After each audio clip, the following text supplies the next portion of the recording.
ವೃದ್ಧರೊಂದಿಗೆ ಹುಟ್ಟುಹಬ್ಬ ಆಚರಿಸಿ ಮಾನವೀಯತೆ ಮೆರೆದ ಪ್ರಣತಿ. ಕೃಷ್ಣರಾಜಪೇಟೆ.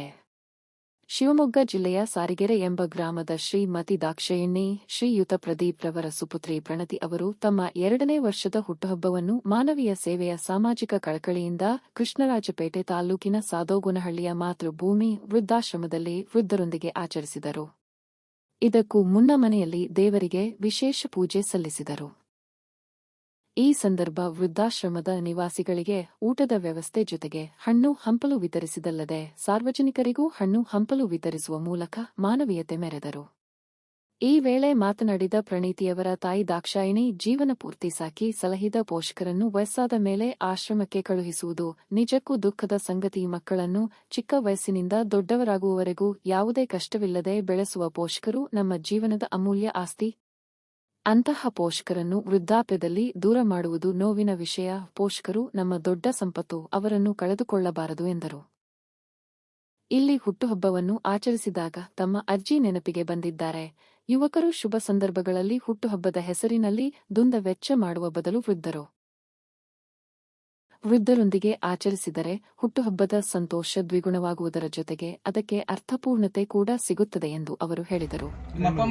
ಈ ಮಾನವೀಯ ಕಾರ್ಯಕ್ಕೆ ವೃದ್ಧಾಶ್ರಮದ ಸಿಬ್ಬಂದಿ ಹಾಗೂ ಗ್ರಾಮಸ್ಥರು ಮೆಚ್ಚುಗೆ ವ್ಯಕ್ತಪಡಿಸಿ ಪ್ರಣತಿ ಹಾಗೂ ಅವರ ಕುಟುಂಬ ವರ್ಗದವರಿಗೂ ಆ ದೇವರು ಒಳ್ಳೆಯದು ಮಾಡಲಿ, ಆಯಸ್ಸು ಆರೋಗ್ಯ ನೀಡಲಿ ಎಂದು ಹಾರೈಸಿದರು. ವರದಿ ಶ್ರೀ ರಂಗನಾಥ್.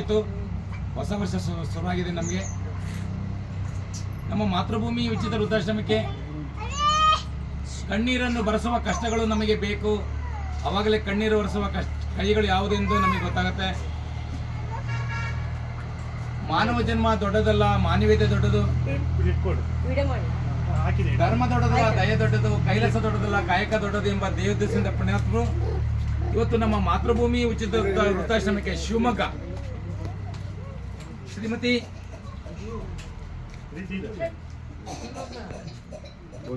ಅವರ ಕುಟುಂಬ ಹಾಗೂ ಶ್ರೀಮತಿ ಕಲಾವತಿ ಮಾಸ್ತಪ್ಪನವರ ಕುಟುಂಬ ಹಾಗೂ ಏನು ಪ್ರೀತಿ ದಾಕ್ಷಾಯಿಣಿ ಪ್ರದೀಪ್ ಇವರ ಸುಪುತ್ರಿ ಪ್ರಣತಿಯವರದು ಜನ್ಮದಿನ ಇದೆ. ಪ್ರಾಪ್ತಿ ಇವರೆಲ್ಲ ಸೇರಿ ಇವತ್ತು ನಮ್ಮ ಮಾತೃಭೂಮಿ ಉಚಿತ ವೃದ್ಧಾಶ್ರಮಕ್ಕೆ ಆಗಮಿಸಿ ಅರ್ಥಪೂರ್ಣವಾಗಿ ಇಲ್ಲಿರುವಂತ ಸುಮಾರು 110 ಜನ ಎಲ್ಲರಿಗೂ ಮನುಷ್ಯನಿಗೆ ಏನು ಕೊಟ್ಟರು ತೃಪ್ತಿ ಪಡಿಸಕ್ ಆಗಲ್ಲ.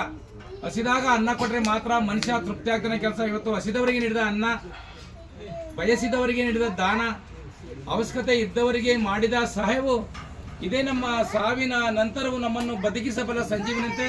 ಹಸಿದವರಿಗೆ ಅನ್ನ ನೀಡಿ ಅರ್ಥಪೂರ್ಣವಾಗಿ ಮಗುವಿನ ಆಡಂಬರವಿಲ್ಲದೆ ನಮ್ಮಲ್ಲಿರುವಂಥ ಎಲ್ಲ ಆಸರಿಲ್ಲದಂಥ ವಯೋವೃದ್ಧರಿಗೆ, ಅನಾಥರಿಗೆ, ದೀನದಲಿತರಿಗೆ ಅನ್ನ ನೀಡುವ ಮುಖಾಂತರ ಇವತ್ತು ತಮ್ಮ ಮಗುವಿನ ಜನ್ಮದಿನವನ್ನು ಅರ್ಥಪೂರ್ಣವಾಗಿ ಆಚರಿಸ್ಕೊಳ್ತಾ ಇದ್ದಾರೆ. ದೇವರು ಅವರಿಗೆ, ಅವರ ಕುಟುಂಬ ವರ್ಗದವರಿಗೆ ಆರೋಗ್ಯ, ಆಯಸ್ಸು, ಸಕಲ ಐಶ್ವರ್ಯ ಕೊಟ್ಟು ಕಾಪಾಡಲಿ ಅಂತ ಬರಲಿ. ಜೋರ ಚಪ್ಪಾಳೆ.